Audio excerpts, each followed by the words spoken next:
All right, so we left off on Wi-Fi, but we don't ever really leave Wi-Fi and these connection types alone. So a couple of things. One of them that I noticed on the exams as I went through there, looking at questions, was there were a couple that maybe we didn't read. I had it set up in a pool. So some of you didn't get these, some of you did, and we looked at the types of wireless topologies. And some of you put in the bus, star, and ring like we had in the wired, and they're different. So it's ad hoc, mesh, and infrastructure. So there are some differences in the topologies. And wireless is really becoming more and more important. So it's never going to go away. Just kind of keep that in the back of your mind. And so when we talk about wired and wired connections, now we're really getting to kind of the usefulness. So before we've touched about how things work, and now we want to look at what kind of things can we do with them. So we've made all these network connections. We're creating some methodology, and now we're going to hopefully get to where it's a little more pieces that you can use. And so one of the things I'm going to give you today is a method that you can use to remote control into another computer. And you think, why would I ever want to do that? Most of you have parents, right? Nobody in here was hatched. Do they have a computer? Yeah. Do they know what they're doing on their computer? No. So, and you may also have friends, or you may have other people who are less technology savvy than you are. And so we're going to look at for example, a piece to utilize that, so we can actually do some remote control. And we're going to look at where and why we might use those kinds of things, why that's an important feature, and why we would need to necessarily do that. So we're also going to start with this idea of authentication and some security functions and how those work, because you're going to see more and more of that. As our world gets more and more convoluted and people are less and less trustworthy, we need to figure out how we can become and authenticate ourselves and make sure that we really are the person that we are going to see. And we're also going to look a little bit beginning on the idea of troubleshooting, because that's really where what I found our students excel at. When they leave here, you go to work at wherever it is, that ability to troubleshoot a problem or give some insight. So even if you are at a large mega corporation, that ability to insight can often be the key to you getting some promotion, some advancement. Those little things people remember, weirdly. So we're gonna talk a lot about those pieces, and we're going to introduce our friend cloud computing, because that cloud idea is becoming more and more common, more and more prevalent. You guys are using it all the time, but what lies behind it? What is the pieces behind it? So cloud computing isn't just, and some people have this idea, well, it's just a big file folder. And certainly there are cloud computing platforms that are nothing more than a big cloud that stores data. So my Verizon cloud does nothing but store data. There it is, there's all my phone data. But it can range all the way from there up to you can put your entire network infrastructure into the cloud. You can store programs. You can write programs that are actually stored in the cloud. So there's multiple levels and different ways you can do it. And so we want to look at why that's an advantage. What is an advantage to the cloud? So a couple of things that are interesting is, I think, is this ability to be elastic. So if I need more capacity or more processing or more storage, I can add it very, very quickly. I can't do that if I run my own server farm. For me to order more hard drive space, more processing, it takes a lot of time. And if it's a temporary, so maybe I have a temporary increase in demand, that may not make any sense for me to go out and buy all that hardware and that software. So I used Blackboard in another class as an example, and we can actually see exactly how you guys use Blackboard. So Blackboard has to accommodate users, and we don't store it on our campus, but it can scale up because the way we buy a service, we buy based on peak bandwidth. And on Monday night, guess how much activity there is in Blackboard? Not a lot.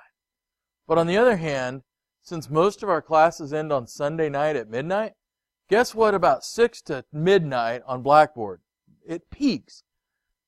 Anywhere between 6 to 20 times as much demand as we have on Monday night. So, how do we distribute that? Well, we're on a cloud-based platform, and the platform we buy, we can actually expand our services. So, we buy based on how much peak we can have, not how much we have as a resource.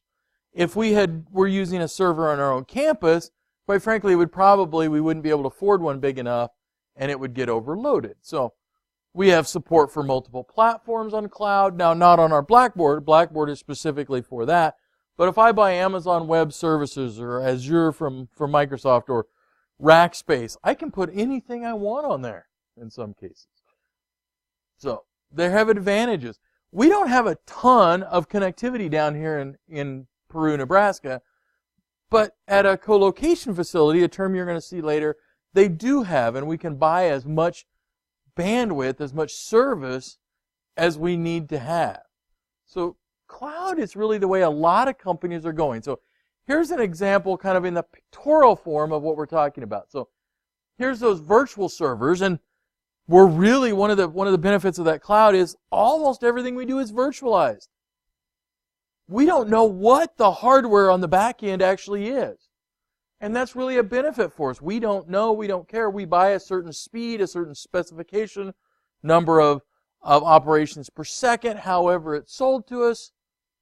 And we create our virtual server out there, maybe multiple copies of it, and all of these different things. Security, backups, everything is done inside of that cloud. We just connect to it. So it makes life a little easier on the front end. So we can even have virtual desktops where I log into an environment and the entire operating system is virtual. So you log into your computer and you think I'm logging into my local computer, and the reality is I'm logging into a web server somewhere that looks like my desktop. Well, think about that from an advantage point of security. My data isn't stored locally on that machine. You can lose the laptop and we don't lost data. So if I'm a healthcare provider or a college, and I haven't lost any of that data if that computer gets lost. I haven't lost, in one case they lost a laptop, had 26 million records that was being used for VA benefits. 26 million records on a single laptop gone. Not anymore, because we can have that virtual desktop on there. So we can put software. We can test software. So we can give up as many platforms as we want. Usually there's a backup scheme. So we have some way that everything is backed up. And that's one of the big challenges in most businesses is they don't do any backup. And so this gives us a way to do that. And if I'm a small company, I have all the same advantages of a big company. I can get access to the servers. I can do any task I need, and I can expand as quickly as I need to. And you think, well, all right, so that's great for these small companies. What about large companies? Anybody heard of Time Warner? Time Warner goes out and says, you know what? Maybe this is really silly, us hosting a lot of this stuff ourselves. I'm going to reduce the number of data centers, so reduce my operational costs, and I'm putting stuff out on these cloud servers. And if I need to, maybe there's a special project for an election or some other national event, now I can store all that data, and I don't have to ramp up my own servers. I can actually buy them from Amazon. Think about a company the size of Netflix. Netflix is almost all based in the cloud at this point. Now, with the exception of, and you guys are going to think, well, that's not really all of it, but all the operating pieces of Netflix. When you actually push play, they try to push that content as close to you as possible. And so they store the movies themselves and the TV shows and everything actually sometimes in the internet service provider's own racks. But all the control pieces, they actually said, you know what? We're going to buy service. Now, what's interesting, though, does Amazon, who they're buying service from, have a competing product? Does Amazon have videos? Yeah, and in fact, if you're a Prime member, you can get those videos for free or included in the cost. So it's interesting. They've created this product and this platform. So there's a couple of different types, and these are all terms you're gonna hear. And the latest one, this XaaS, anything as a service. That's that idea that we can put anything in there. Not just software as a service where you have an application, and we'll show you an example of one of those. Not just a platform where we run our own operating systems on there. Not hardware services, not network, but anything. And so we're getting more and more compliant with this idea of we can put stuff out there. And you guys are the first generation that this is a native piece where you don't know where all your information is stored. And you're more comfortable doing that. If I'm trying to explain these ideas of why you want to put your email in a cloud to a bunch of 60-year-old CEOs or executives, that doesn't make sense to them. They don't have that grasp of, this stuff lives out there in the cloud, and we can encrypt it, and we can make it secure. And in fact, because Amazon Web Services has security personnel working 24 hours a day, it's probably safer than if I built my own little network and I built my own server that, quite frankly, I'm not spending all the time reading the logs on. So the cloud can actually be a little more secure in some way. So we have a couple of different types, and I want to show you one here if I can get it to load. So we have the public cloud. So in other words, wherever Amazon Web Services that goes, it's available over the internet anywhere we want to go. See if it'll let me log it in again. So Peru actually has our own little cloud environment. Did you guys know that? Oh, really? We have our own cloud. Now, our cloud is not particularly impressive. Oh, doesn't look like a whole lot, does it? And so all this does is it gives us connections into some things. So I have a file storage, and in that file storage I can get to some areas that we want to protect. So research, development, and those kinds of things. So I have an R drive available that actually has some access to some of the committees and things I'm on. So there's some pieces out there that we get to secure. And the other piece it's used for is my timesheet. Not a whole lot of usefulness. But it's a way we can funnel stuff in there. Can we do more with it? Yes. We just haven't chosen to do it. And that's that idea of a private cloud. So it's on a server here on campus. We connect to it over the public internet, so I can get to it anywhere. And I can do things like turn in my timesheet. I can access that R drive, and in theory, I can change my password. So that's an idea of a private cloud, and a lot of corporations do that. They have a private cloud. There's a community cloud, so multiple organizations share some detail. So if we as a system had a community cloud, we could do that. And in fact, we do have a community cloud. When you guys log into MyPSC, does Peru State own that? No. Where's that actually hosted at? Do you guys know? Any clue? Who else uses MyPSC or the version of that NUID? So Shadron and Wayne makes sense because they're all in our state college system. But is there anybody else using that? So UNL, the Med Center, UNMC, Kearney, we all went together, and it's kind of a community. We created a platform, and then we had to decide who gets what rights to what software within there. In theory, we should be able to share that data really easily, but the reality is we put up very big silos, and part of those silos are due to things like FERPA not being able to share information. So I could see, for example, if you're enrolled at Shadron, but I can't actually see your classes or other things. So it's interesting, but it's that idea of a community. And then we could kind of say everything else fits into this hybrid category if we run into it. So we see those a lot. We see private, we see public. So when I log into Blackboard, Blackboard is hosted in the cloud. When I load into Gmail or your mail on campus, which is really a Gmail account, that's in the cloud. There's nothing on your computer except a web browser. I can log into it on a phone, a tablet, almost any device, and I can get there. And so that's one of the advantages to this idea, is that ubiquitous access.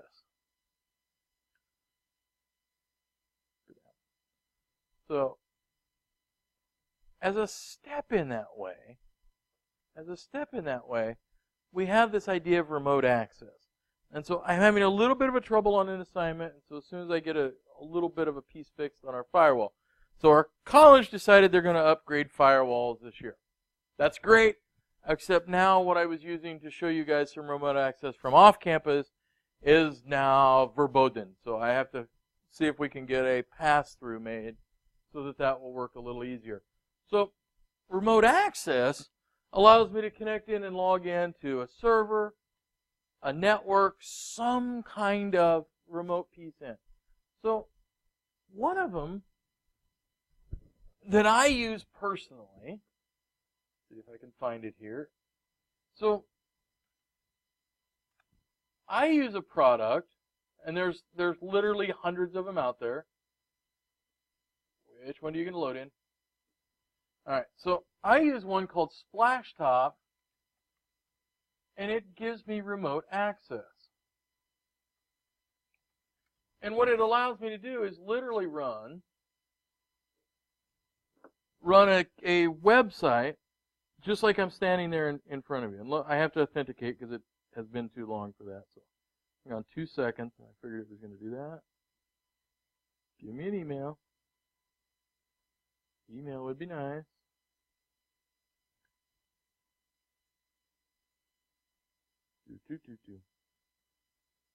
They build in a lot of security, which is great, except when you want to do something like this really quickly as a demonstration.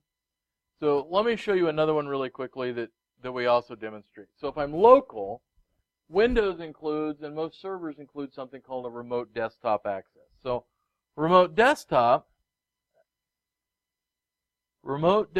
connection, built into Windows. So let me move it over to the right window here.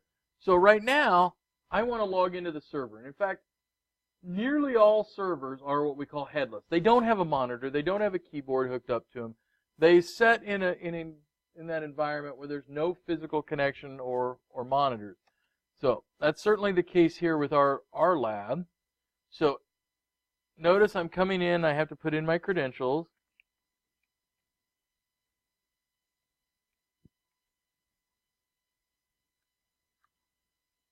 And it's going to make a connection, and if I type that correctly, it would help. So we get a certificate warning because we don't issue a certificate.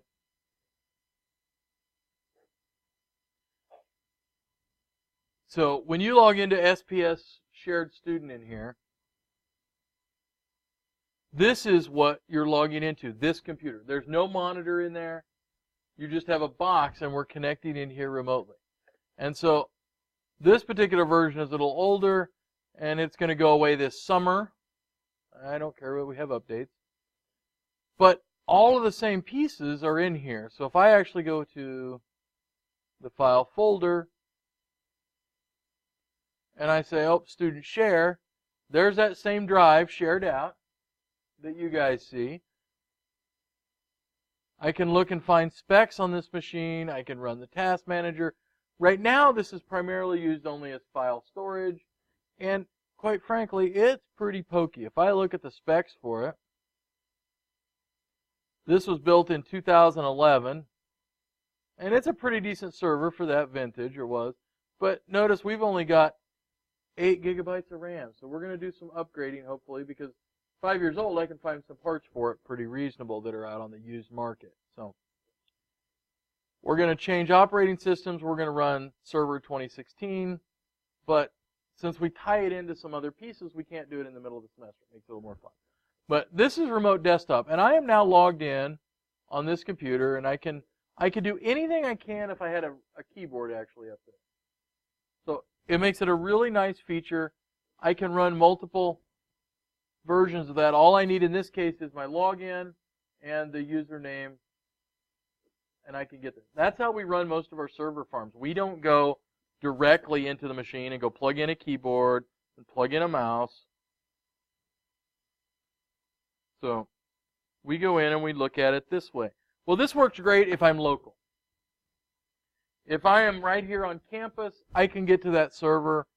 I can get to any number of devices using a remote desktop, and that's really great. But that's not as useful. I'm going to disconnect from that one. As a tool like this, when I need remote connection in from another site. And there are literally hundreds of these. So I'm going to log in. Now that it's got my authentication, it says, oh, yep, you're really there. And so in this case, we're going to log in and we're going to look at, this is another server and this one's in production, so we're not going to make any radical changes.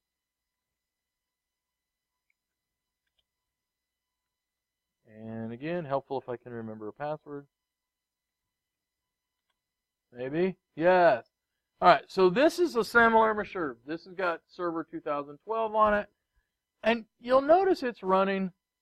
It's got some pieces in here. So let's take a look at Task Manager. We're just going to see what all's running. So here we're remoted into this machine. And notice Splashtop's running. And remember that VirtualBox that we've used in here a lot? It's actually up and running in this case. And it's running a couple of time clock servers. So the employees clock in and they clock out using these time clock servers.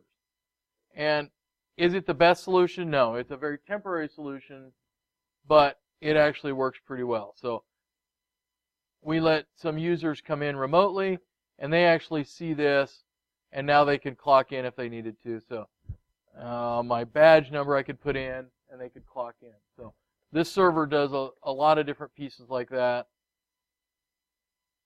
Make sure I don't actually close that out. So this guy's loafing along at about 16, 20% CPU, but notice it's about out of memory. And so one of the things we're going to do is upgrade some memory in this guy here fairly quickly because we're out of memory on that. It also runs an ERP system, and so if you see something called Advantage Database, that's the database in the background. Between that, we're using some backup software. There's some Java pieces and some printer pieces. So that's a server we can remotely log into. Well, I don't have to just do it to Chunk. I can actually log into my own desktop here at the campus if it will wake up, which it may not. So my own desktop seems to not want to connect through because it's going out of the firewall and then comes back into the firewall. And so one disadvantage locally is this goes outside into the cloud and then back in. But you can do this. So this particular product for me, I use it because I can control a ton of different PCs, and I can do I think it's 50 different machines on this account. And it runs me about $60 a year. And you're thinking, well, all right, well, I don't want to spend $50. So the version, there's another program we want to look at. So the one that you're going to experiment with as a remote system is one called TeamViewer. And so TeamViewer, it's a little misinformed here. So I can use it for my personal use and create a remote connection very similarly. If I want to buy it, this guy's about $750 instead of the $60, which is one reason I went with that one instead. And so you'll see that they will, but they'll say, hey, it's free, and then it will nag you to death and keep saying, hey, you've used it 437 times, why are you not doing it? If I'm connecting into my parents' computer, I probably don't care, my grandparents or somebody I'm trying to support that way. But if I'm doing it as a part of a business, this wouldn't necessarily be legitimate to do it without paying for it. But this is a really great tool, and in general, this logs through pretty quickly. So I have also seen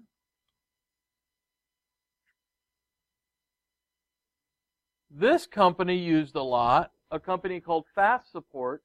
So if I have users out there, remote users, it's a great way I can log in, log onto their machine, support them, and then log off of their machine. And so, hey, my machine, something's weird on it.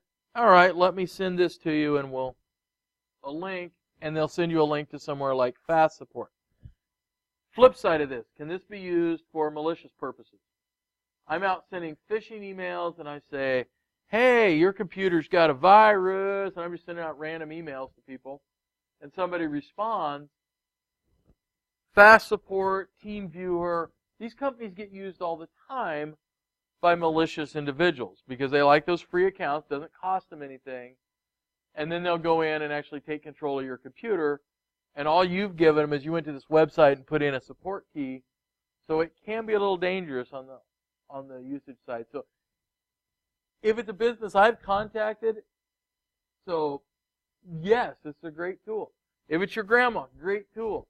If grandma gets a spam email or the phone call in the mail or on the phone call that says, hey, this is Microsoft, and we see you have a virus, they don't know. They really aren't seeing a virus, and it's really not Microsoft. And so I recently had a woman, her caregivers actually called me and said, hey, can you take a look at this? This seems fishy. So she's in an assisted living facility, and they just noticed that suddenly she was writing these $1,000 checks to a company out in Seattle, supposedly. And so I went in and looked, and that's what they had done, is they were creating a connection into her computer. They actually happened to be using Fast Support, and, oh, you have a virus. We'll have to go in and fix it again. You've managed to do something bad. And so she had bought a $300 laptop or whatever this thing was, sitting in this assisted nursing facility, and the last demand for payment was for $4,000 to fix her $300 computer. So it can be used maliciously, but the reality is it's a tool like anything else. And so these are really a great resource.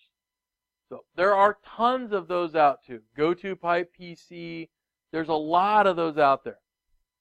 Well, there's different types of them. And so the one I just showed you, we're actually creating that virtual private network. We're over the internet, but we're creating a connection that is encrypted. It's secured, and it's a virtual tunnel from one to the other. The other model we can do it is that idea of over a dedicated line. So if we have a remote office and we need to be very secure, we can buy a dedicated line. The other thing we use, very similarly, to make an actual more secure connection, although it's very slow, is dial-up. You guys are like, man, I haven't heard of dial-up in years. But in some cases, for very secure connections, we have our server where we're going to do the support, and we actually have them do a dial-up connection. And where we see that and that remote access is things like phone systems, elevator controls, automated systems at production plants, and those kinds of things, where we want a little more secure just out of sheer paranoia. And so generally we don't have the fancy graphic interface you're doing with a dial-up connection, but it's a very secure connection also. So we may have a dedicated connection. So if you're something like a power plant, if we're out at Cooper Nuclear, they are not probably going over the public internet to share distribution information. So remote access. So here's an example of how this works. So here's our remote access server, and there we're going over the internet. So they're handy, they're easy to use, and we're going to have one that you're going to get to work on, and hopefully I can figure out a way through our firewall. So here this way, we're going directly into a complete server installation. We have more protocols, and I know you guys are going, man, we've had all these protocols and languages, and here we set up more. So some of these we really don't use a lot. So SLIP we don't use a ton anymore. We don't generally have just serial connections for one. It's older, it doesn't have as much security. We do use PPP or point-to-point protocol a lot, although it's not as encrypted as some of the newer standards. But in a lot of cases, when you connect to your DSL connection, you'll see that it actually, if you dig into the details, it'll say it's using PPP encryption to create a point between them. So some other terms, because we don't have enough terms yet for you over the year, is virtual private networks. So virtual private networks, we use these a lot. So if we have a remote site, so if Peru State College would build a center in, let's say, Plattsmouth or somewhere else, or Falls City or somewhere else, we might create a VPN, a tunnel between those. And so that would be a site-to-site VPN. Well, we can also do it with what's called a client-to-site. So a lot of times that's a piece of software we put on your machine, and that allows you to remote in. And it's effectively your setting on that network, but through an encrypted tunnel.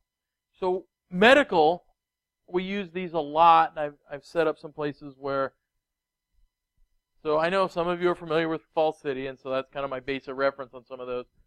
So Falls City has a clinic in Humboldt. We created a site-to-site VPN to Humboldt, and then the doctors and the medical practitioners need to be able to get in and work on maybe their patient records. Well, we don't want to take all that information home. We created that host-to-site VPN so that they can log in with their tablets anywhere they can get internet connection, but it's secure. It's encrypted. It meets all the federal health code regulations. It meets PCI compliance. It meets all these standards, and so it's a way we can connect in. So similar to the Bobcat Cloud, because there are pieces of that have FERPA information, so we can make sure that we are protected through those. So this is that idea, that VPN. So here's our central office. Here's our virtual office. So we're all connected, but instead of having to pay for a dedicated connection, which is very, very expensive, we're connecting out over the public cloud.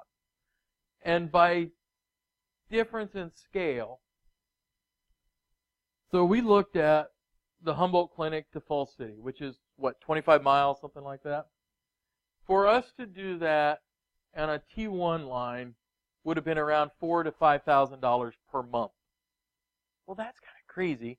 So instead we have a $100 internet connection at Humboldt, and we connect over a tunnel, and we actually get better speed doing it that way. So where the cost is, in that case, was the routers at each end to connect in.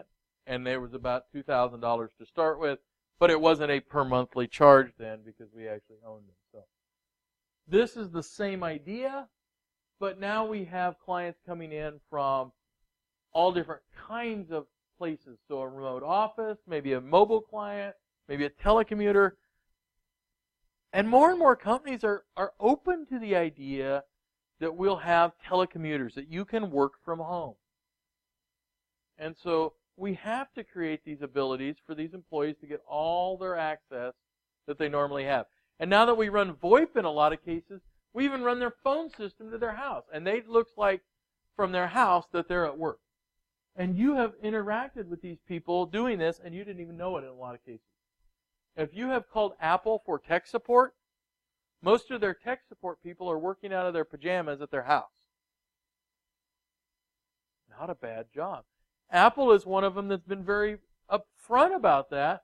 And when they hire you, in fact, their whole training program, you fly out and do a little bit of on-site training, but most of your training is even done remotely. But unlike when we give you guys a test, they actually have cameras that are facing you the whole time, and you have to actually be there, and they fire a lot of people for just wandering away from the computer and not doing the work, but during the training. But once you're trained, you're working at home. That's not a bad job. You get full benefits of being an Apple employee working from home.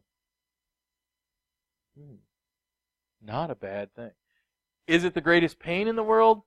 My understanding around here, because they do pay different market rates, is, and there are some people around here working for them, is they reimburse you for your internet, they reimburse you for a computer. In fact, they ship you an Apple computer,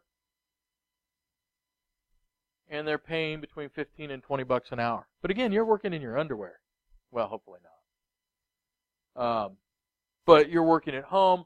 Now, the hours, though, there's a flip side to that. What kind of hours do you think you're working? Do you think you get holidays off? No. And that's the downside, is when do you think most people are calling tech support? And they schedule you. So Christmas is a great time when, but again, if I'm working a 4-hour shift and I'm at home, I'm probably a lot more comfortable doing that on Christmas than I am if, I actually have to drive to the office and such. But it's this idea of VPNs. We can move our phone switches. That's really what's kind of neat about this, is we can now work from anywhere. We can move our data from anywhere. We're not tied to this physical infrastructure. It exists somewhere, but we don't care. And so there are a ton of different VPN software. So there are open source ones. There is some built into Windows, and it actually works okay. Most of the time, though, you end up using a solution from like Cisco or Juniper Networks or somebody else that they have implemented. And what you're paying for when you pay a little more for those kind of level of routers and that level of implementation is you're paying for that assurance that when your auditors come in and say, are you HIPAA compliant, you can say, yes, Juniper Networks and their remote solution provided me with all that. You can do it all open source and for free if you really want to also. So sometimes we pay for a little piece. So to encrypt, there's a couple of basic types we use. You're going to see the term IPsec and SSL. So IPsec's a little older, secure socket layers. That's what we encrypt your websites now with. And so it's probably got the most development on it right now in terms of how we do that. So you'll also see the terms of, here they use the term VPN concentrator. So in other words, that's just what's making that connection between the VPNs behind our firewall, so we still have a secure network. And we do want to watch our logs really carefully. There are a lot of attacks based on this idea. And if you could break a VPN network for a big company, well, you could either get access to their data or you could shut them down. Think about if you shut down all the tech support for Apple or IBM Corporation for a day. That would be pretty rough. And you could significantly, cost them a significant amount of money.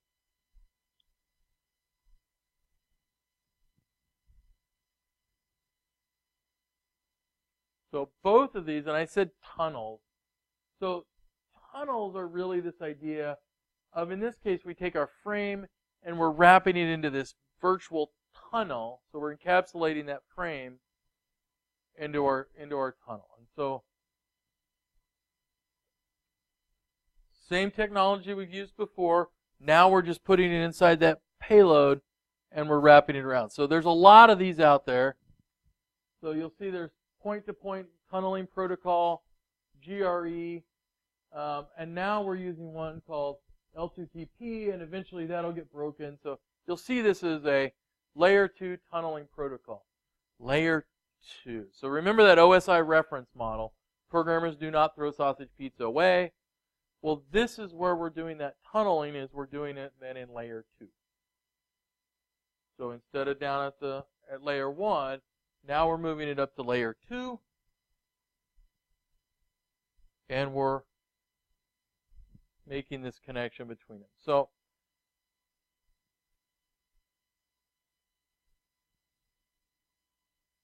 we've looked already at a couple of these. This terminal emulation, or that virtual desktop, if you want to call it that way.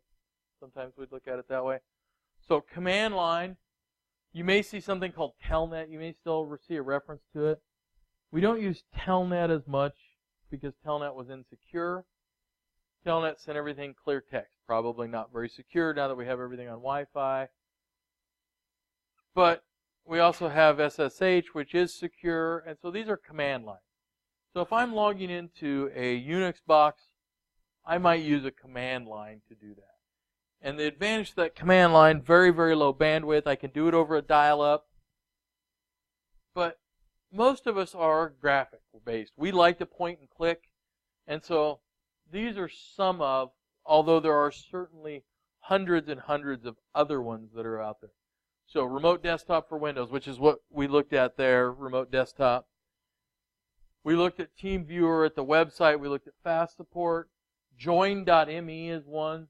that I have actually used quite a bit advising students, and I would have them create a join.me account, and it was very handy because I could actually see where they're pointing and clicking. Because for whatever reason in my PSC, if you haven't realized this yet, our interface looks different than your interface, and in fact we call things different terms to make life really miserable. So, I'm talking about doing a grade audit, and you're going, I don't understand, where is that?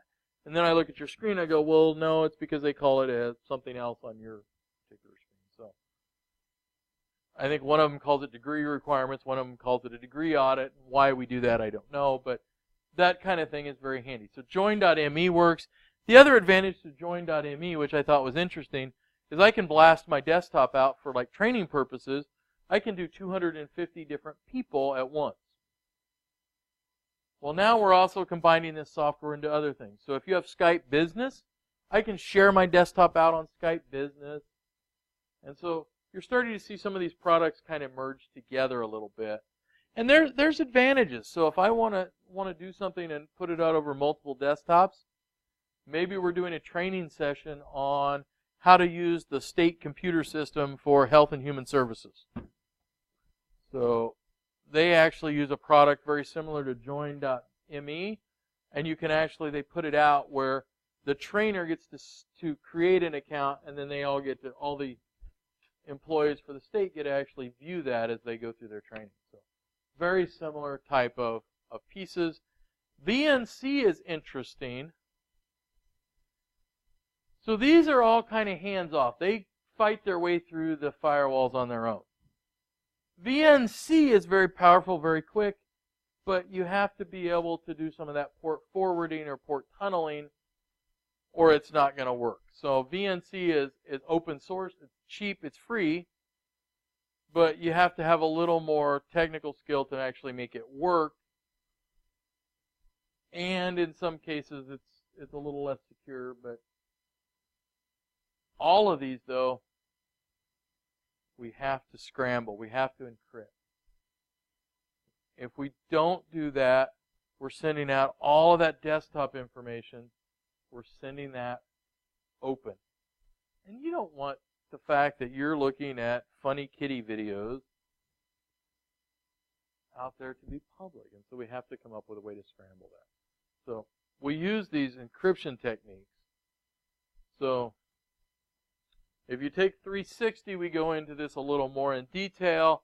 We don't have an encryption or just a cipher class. Some universities, you'll have an entire class based on the mathematical models of how you can scramble data. And we don't get in that much in depth. And you guys are all probably going, that's great for us. Let's deal with that.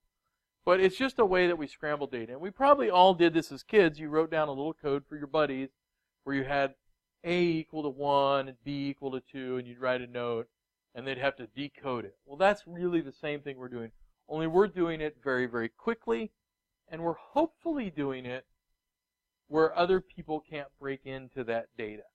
And so they actually say that there's 3 of them. So the CIA, and not the CIA that comes and kidnaps people and trains them, but confidentiality. In other words, you keep things without being left out in the open. Integrity, in other words, that data is safe.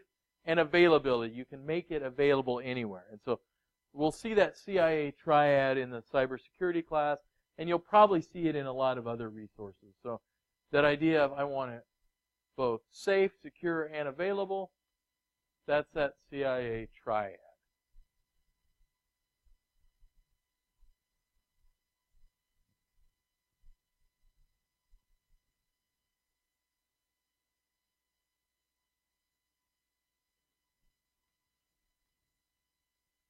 All right, I'm going to stop here, and I want to actually play a video really quickly.